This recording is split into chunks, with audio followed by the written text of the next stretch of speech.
So true. There ain't no other for me. It's only you. I wanna be down with what you're going through. I wanna be down. I wanna be down with you. Hey y'all, what's up? Welcome back to my channel. My name is Derica and you are watching Shelf Love with D. Welcome back y'all to another video. In today's video we'll be talking about my June pile of possibilities, June TBR, whatever you want to call it. But before we jump into it, let's go ahead and take attendance. Please be sure to like, comment, share, subscribe. Only subscribe if you can see yourself coming back and hanging out with me in another video. Otherwise, drop your favorite emoji, book stack, green heart, sunflower, whatever you prefer. Just anything letting me know that you were here with me today, rocking with me, and get another video. All right, y'all, now that all that jazz is done, let's get into this June pile of possibilities. All right, so for 3 of the books I had my husband pick out blindly. We will find out together what he chose for me, and then I will be picking out 3 with you guys before this video ends. So first, let's start with what hubby chose for me. All right, my cute little bag from Eliza. All right, so the first book that we have, okay, When You Are Mine by Kennedy Ryan. I have been anxious to get into this book. I've heard mixed reviews about it, but I'm gonna go into it optimistically and just see how it goes. All right, so the book description says that it includes an all-new bonus chapter. Okay, so it says Karis Morton knows how to make things work. Bounced from foster home to foster home as a kid, she adapted, and when opportunity arose, she thrived. Now about to open her own business and accept a marriage proposal, Karis is ready to build the life she's always wanted. The only thing missing, a passionate connection with her would-be fiance, Camp. Karis wants to believe that sparks are overrated until Walsh Bennett lights her up like the 4th of July. As one of the East Coast's most eligible bachelors, Walsh enjoys financial independence, fulfilling work with his family's nonprofit, and plenty of female attention. But lately, he's been distracted by one woman he can't have. Lovely to look at and even sweeter to know, Karis is the soulmate Walsh never thought he would find. The problem is, his best friend found her first. Now this one sounds like a fun time. Good job, hubby. So far, so good. All right, so next one up is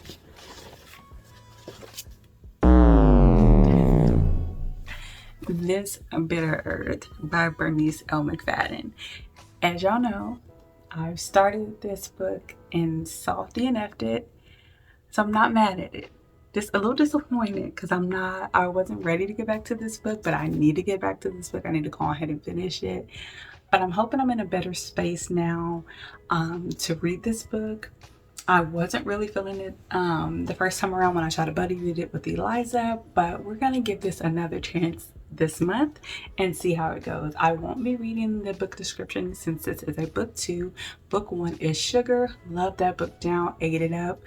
I was not getting all the feels and energy that I was getting from Sugar, but I'm going to try to go into this book as if it is a standalone, its own story, and maybe that will help if I'm not comparing it the whole time to Sugar. All right, okay. Last book up that hubby chose is Life After Death, Sister Soldier. Now, as y'all know, she is the author of Coldest Winter Ever. I found this gem at Ollie's here recently, and I have read Coldest Winter Ever several times. Oh, I gotta figure out how to get that sticker off. And I've read the Midnight series. I don't think I've completed it, but I've never read any of the books. Oh, I might have. I was gonna say I've never read any of the books following Coldest Winter Ever. Not sure, but anyways, I want to reread Coldest Winter Ever to refresh my memory, although I've read it so many times. And then I would like to finish out that whole series, being that she's supposed to come out with another book next year in this series. So this is it book 2? I'm hoping it's book 2. Let's see.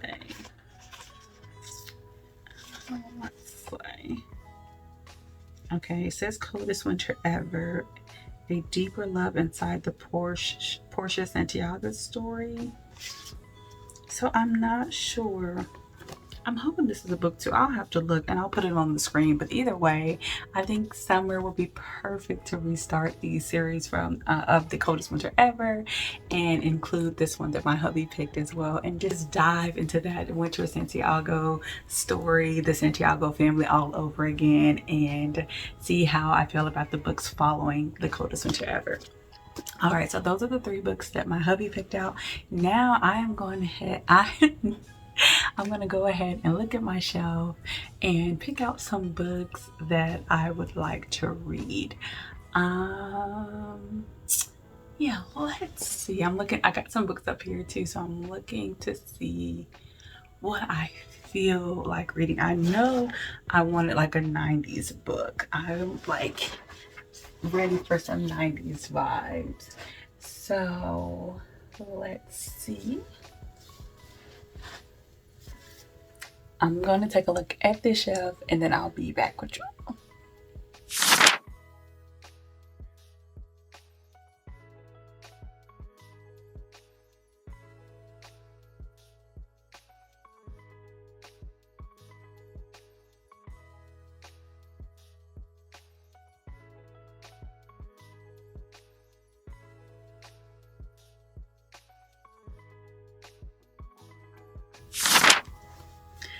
Okay, so I know I said I was going to pick out 3. I ended up picking out a few more because this is a pile of possibilities, right? So I want to give myself a little like wiggle room if I picked out a lot of romances, but that day I'm not really feeling a romance, just to kind of mix it up a little bit, because I don't know what I'm going to actually feel like reading throughout the month.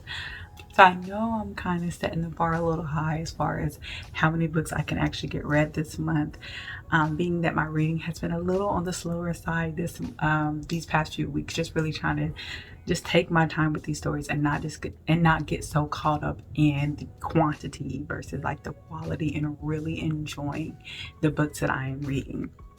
So with that being said, I'm still like deciding as I pick this up, but I try to pick books that are kind of on the thin side so that it is a bit more possible for me to actually get them read. First look up is Vanessa Jarrett's Got a Man. Vanessa has decided to pull herself out of her post-40 post-divorce slump by forming the Savvy, Sexy, and Single Club with her 2 best friends and starting the Do Me portion of their lives. That's all I'm going to read. I've read these before. When I purchased these book, I will try to remember to link the video if you want to hear the full description. But being that I will be reading these very soon, I don't want to know exactly what the books are about. So that one, and the next one up is Sometimes I Lie by Alice Feeney. It says Amber Reynolds wakes up in a hospital. She can't move, she can't speak, she can't open her eyes. She can hear everyone around her, but they have no idea. Sounds like a good little thriller, suspense, mystery. Next one up is Behold the Dreamers. This is one that was recommended by Bookmark by Aaliyah, and it's just something different from all the other genres and books that I have over here. It says Jinde Jonga, a Cameroonian immigrant living in Harlem, has moved to the United States to provide a better life for himself and his wife and their 6-year-old son. In the fall of 2007, Jinde can hardly believe his luck when he lands a job as a chauffeur for Clark Evans, a senior executive at Lehman Brothers. Clark's wife, Cindy, even offers Ninny temporary work at their summer home in the Hamptons. With these opportunities, Jindy and Ninny can at least imagine a brighter future. However, the world of great privilege conceals troubling secrets, and soon Jinde and Ninny notice cracks in their employers' facades. So that sounds like a good one, good little switch up. And then, like I was saying before, I'm ready to kind of be in that 90s era vibe, dialect, dialogue, whatever you want to call it. So I have Better Than I Know Myself by Virginia DeBerry and Donna Grant. This says Carmen and Jewel and Regina could not be more different when they meet as freshmen in college. They're pretty confident that a friendship among them isn't in the cards. Jewel is Hollywood royalty. Regina is the definitive upper middle class African American girl. Carmen is just trying to get by, a child of public housing whose father is dead, whose mother has vanished, and has been raised by her abusive brother. Columbia is a way for her to get a better life. When the three of them meet, their lives are at a crossroads, and as the years progress, they are challenged by drug addictions, fame, and secrets from the past. So, can their friendship endure it all? Let's see. Love books that are surrounded by friendship. And then y'all know I had to put my girl in here. She is my top favorite author of the 90s, Margaret Johnson Hodge, also the author of Butterscotch Blues. Y'all know how much I love that book down. It says Sylvia or Suvi Allen can't complain after 19 years of marriage. Her husband Emery can still make her laugh, and her two daughters have managed to stay out of trouble. At 46, she's content with her present and what the future and the past looks like. It says, well into every life, a little rain must fall. As a teenager, she suffered from betrayal from her best friend and her boyfriend, but she healed and came out stronger for it. Now is her time in the sun. Still, it isn't all up to Suvi as she discovers the day she opens her front door to the one to still it isn't all up to Suvi as she discovers the day Still, it isn't up to Suvi as she discovers the day she opens her front door to the one love that still haunts her. All right, let's see. And then we have The Sable Cloak by Gail Melissa Grant. This book has been on my radar ever since Kayla's Bookish Vibes mentioned it. She raves about this book, and I just could not wait to get my hands on it. So much so that I end up getting it in a hardback. So it says, what is it about? Exquisite story about the middle class. Okay, so The Sable Cloak is an exquisite story about the Black middle class in the 1940s and has a pulse that rings steady and strong, making it a real page turner. It is both bold and imaginative with characters who leap off the page and into my heart. A fascinating piece of historical fiction that visits Black wealth, politics, love, and the ability to choose one's own destiny and protect your legacy as well. Okay, let's see if we can find out what it's about.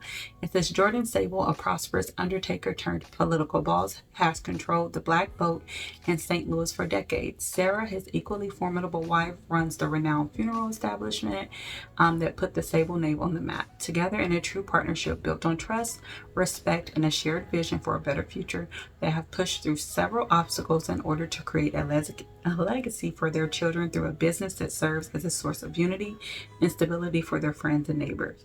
When tragedy bursts through their carefully constructed empire of dignity and safety, the family rallies around an unconventional solution, but at what cost? All right.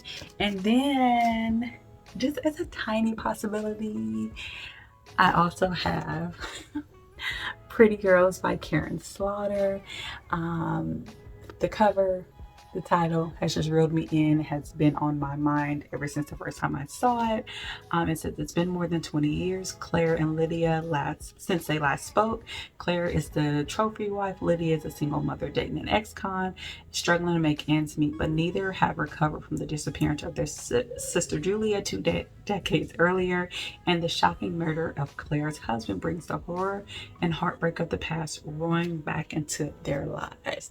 So just in case I need to switch it up at all, I try to give myself a little variety.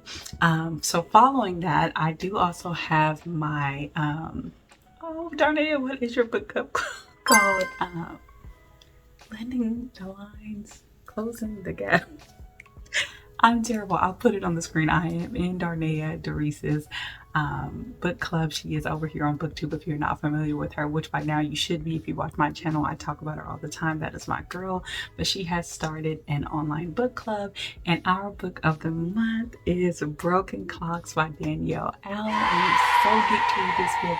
It's been on my radar for a very long time. I am a huge Danielle Allen fan. She and I both are, and we're excited to be reading this book and pushing more of Danielle Allen's books out there and keeping her in your face and in the book space. So let me look up real quick what that book is about. Okay, I'm back. So Danielle Allen's book, Broken Clocks, it's a romance novel about Layla and William, a couple whose relationship is repeatedly thwarted by poor timing and external circumstances despite their deep connection. The story explores themes of love, fate, and seizing the moment, using the metaphor of a broken clock to illustrate that perfect timing is elusive and one must act when the opportunity arises. Okay. Y'all, I'm so geeked to read this book.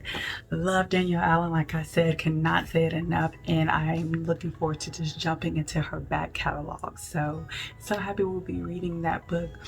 And I think that's it, y'all. So I'm going to try my best to grab from this TBR pile. I don't know what it is, but whenever I try to put a TBR pile together, then I sit down to read everything else but what's on my list sounds appealing. So I'm gonna do my best to stick to this pile of possibilities. So that is it, y'all. Let me know what book you're currently reading, and then if you are like me and you've made a June pile of possibilities, let me know. Free books, or if you feel like typing it all, let me know what books are on that list of pile of possibilities for the month of June. I'm so excited to get into these books, and I'm really going to make a conscious effort to try to knock these books out. Like, I can do it. These are not very thick at all. I can get this done, right, y'all? Right? I can do it. It is possible if I stick to it. Look at this, already overflowing.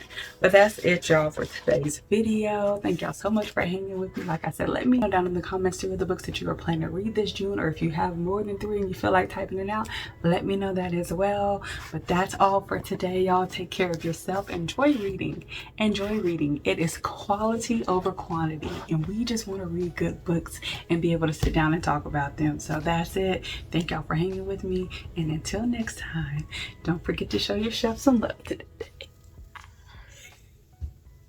Blessed with another chance, blessed with another chance, blessed with another chance,